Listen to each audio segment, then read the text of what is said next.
नमस्कार छात्र, good morning. अब हम कक्षा 8 हिंदी विषय में सोच अपनी अपनी का स्वाध्याय देखेंगे।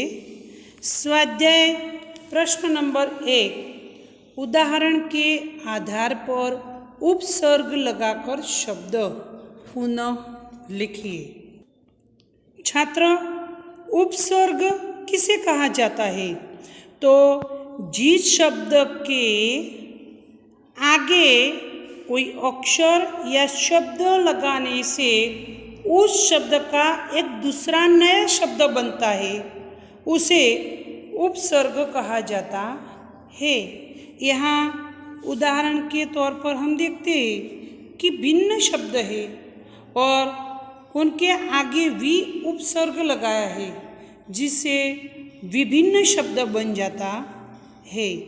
तो ऐसे कई शब्द होते हैं जिनके आगे शब्द लगाया जाता है, उसे उपसर्ग कहा जाता है।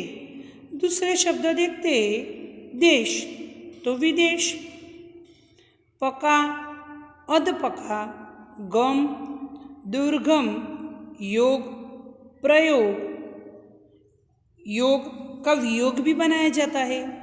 जीव तो निर्जीव, बल निर्बल, समझ गैर समझ, सुविधा असुविधा, वांछित अवांछित, यानी कि जो शब्द है मूल शब्द उनसे एक अलग शब्द बनता है उपसर्ग लगाने से।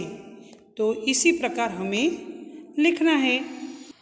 अब प्रश्न नंबर 2, उदाहरण के आधार पर प्रत्यय लगाकर शब्द पुनः लिखिए। तो यहाँ छात्र प्रत्यय ई, ता, इत, ईक ये शब्द प्रत्यय है। शब्द के पीछे प्रत्यय लगाया जाता है। तो शब्द के पीछे प्रत्यय लगाने से एक नया शब्द बनता है, उसे हम प्रत्यय कहते हैं। यहाँ उदाहरण के अनुसार लिखा है नियम, उसके पीछे इत लगाया यानी कि नियमित। यह संधि भी हम कह सकते हैं, संधि जोड़ना। दूसरे भी शब्द है विदेश, तो विदेशी ई लगाया है। प्रकृति तो प्राकृतिक यानी कि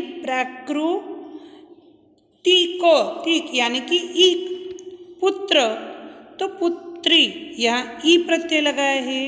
लापरवाह तो लापरवाही ई प्रत्यय है।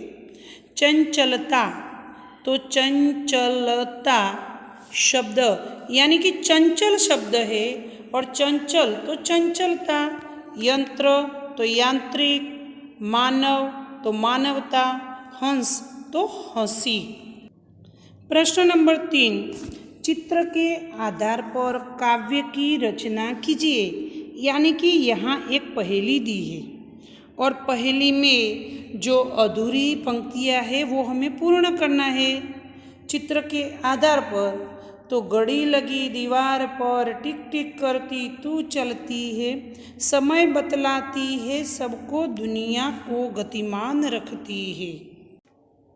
इसी प्रकार सोच अपनी अपनी, यानी कि इस चित्र को देखकर यानी कि घड़ी को देखकर आप भी जो पंक्तियाँ हैं वो अपनी सोच विचार से पंक्तियाँ लिख सकते हैं।